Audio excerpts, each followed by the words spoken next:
بسم الله الرحمن الرحيم. ازيكم حبايبي؟ عاملين ايه؟ مساء الفل عليكم. النهارده ان شاء الله قلنا كده نعمل فيديو تخليل مع بعض. قلت اعمل شويه ليمون معصفر كده مع شويه زيتون على ليمون كده. يعني انا عايزه اقول لكم الاسعار ما شاء الله تحت، ويا ريت الحاجه موجوده. انا نزلت سوق مخصوص عشان اجيب الزيتون ولقيته غالي جدا. طبعا انا هنا سلقت الليمون، وده اللي انا هعمله مع الزيتون. طبعا جبته كبير في صغير بقى وكله طعم واحد. احنا بنحاول نوفر على قد ما نقدر. انا كنت الاول بقى يعني لازم ادقق واجيب الليمون بقى ما شاء الله كده حلو بتاع اللي انا عصفره ده يعني. بس طبعا الاسعار ما شاء الله مش مساعدانا نعمل اي حاجه يعني. الحمد لله على كل حال. طبعا اهو كله في الاخر نفس الطعم ونفس النتيجه يعني. المهم ان احنا طبعا ايه، لازم الليمون المعصفر ده يبقى لونه اصفر كده وجميل. طبعا انا بشق الواحده كده 4 زي ما انتم شايفين. وطبعا الطريقه دي يعني المعصفر السريع. بس انا ما بحبش ان انا يعني اسلقه كتير، يعني هي دوبك قلبه بقى واحده كده على على النار يعني، علشان انا بشيله لرمضان ان شاء الله يعني، وكان لينا عمر على الدنيا يعني. تمام. طبعا انا هبتدي طبعا انزله كده في الميه المغليه، وهي دوبك هنغلي غلوه واحده بس زي ما انتم شايفين كده، قلبه واحده. وهنبتدي ننشله طبعا. اسعار جميله يعني ما شاء الله يعني. مش عارفه اقول لكم ايه بصراحه يعني. انا كنت احب الليمون ده والمخلل ده، احب اهدي بيه صحابي وجيراني، وكنت اعمل البطرمانات ما شاء الله. يا ربنا يقدرنا ونعمل برضو باذن الله، بس يا ريت يكون موجود. هو برضو كده ومش موجود برضو. ان شاء الله يعني. كده احنا معنا طبعا العصفر على حبه البركه، على معلقه من الكركم حلوه كده.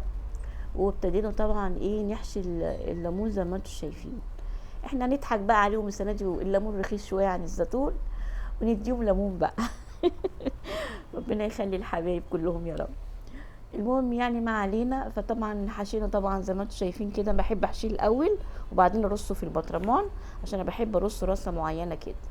تمام. بحب ان انا اخلي طبعا ايه الليمونه بصل فوق كده، ولازم ازنقه جنب بعض عشان العصفر وحبه البركه ما يخرجوش بره الليمون. تمام. وهنبتدي طبعا الرصه زي ما انتم شايفين كده. انا طبعا ميه الليمون انا محتفظه بيها، وطبعا هسيبها تبرد خالص. وهضيف شويه من الجزر، على شويه من الفلفل الاحمر، على شويه من الفلفل الاخضر. طبعا مشققين الفلفل الاول عشان طبعا ما يفرقعش.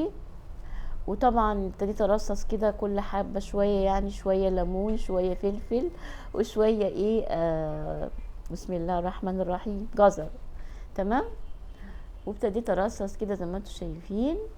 وطبعا هنملى البطرمان، وهنحضر طبعا ميه الليمون اللي احنا سلقنا فيها الليمون، مش هنرميها. وهنبتدي بقى ايه كل لتر ميه بضيف عليه 4 معالق من الملح. تمام. زي ما انتم شايفين كده. دي طبعا ميه الليمون طبعا بعد ما بردت تماما. مينفعش طبعا احطها سخنه. طبعا استنينا عليها لما هدي تماما، وابتدينا ان احنا ايه نحط الملح. وطبعا كل لتر ميه حطيت عليه معلقه من السكر، والسكر بيعد ماده حافظه، وفي نفس الوقت بيدي قرمشه للمخللات جميله جدا. طبعا انا بوريكم الميه بتاعت الليمونه اهي وانا بس الليمون يعني. وطبعا بحب اضيف ورق اللوري او اللي هو ورق الغار، بيدي ماده حافظه برضو، وفي نفس الوقت ايه بيدي ريحه حلوه جدا للمخلل. تمام. واضيف شويه كده حوالي ربع كوبايه من الزيت. يعني ايه حاول احط نص كوبايه. تمام. عشان بيبقى بيخلي الليمون ليه ايه يعني قوام جميل كده في الاكل نفسه. تمام. هنا طبعا معايا جزر وفلفل اخضر، ومعايا فلفل الهريسه وفلفل احمر حامي، ومعايا الزيتون ما شاء الله كيلو، اللهم صل على النبي يعني. الحمد لله. وطبعا هنشقق الفلفل زي ما انتم شايفين كده. لازم نشقق الفلفل، وطبعا ايه عشان ما يفرقعش مننا. وطبعا هنبشر الجزر ونعمل الهريسة. اللهم صل وسلم وبارك على سيدنا محمد وعلى اهله وصحبه وسلم. زي ما انتم شايفين بقى انا بصور لكم كده ايه، عشان الحاجة غالية بقى لازم نعمل لها يعني ايه اماثل زي ما بيقولوا بقى. الحقيقه انا مش عارفه في ايه السنه دي يعني. انا اما نزلت ما لقيتش الزيتون اللي هو العزيز دون، ما لقيتش الا التفاحي. ولقيته في سوق معين، فيا ريت اللي يعرف مكان من الاماكن اللي بيتباع فيها الزيتون العزيزي يعني يكتب لي في التعليقات، لان انا بحب اجيبه وبشيله من السنه للسنه. فربنا يرحمنا يعني، يا رب. هنقول ايه؟ عارف اللي لقيت الجزر بكيلو ب40 جنيه. يعني انا مش عارفه ايه الاسعار دي بصراحه يعني عشان تعملي شويه مخلل تصرفي قد كده، ده نشتري جاهز احسن بقى والله. الحمد لله احنا بنحب الحاجه في البيت موجوده عندنا، فهنضطر طبعا ان احنا نجيبها حتى لو غاليه، هنعمل ايه بس يا رب. الحمد لله.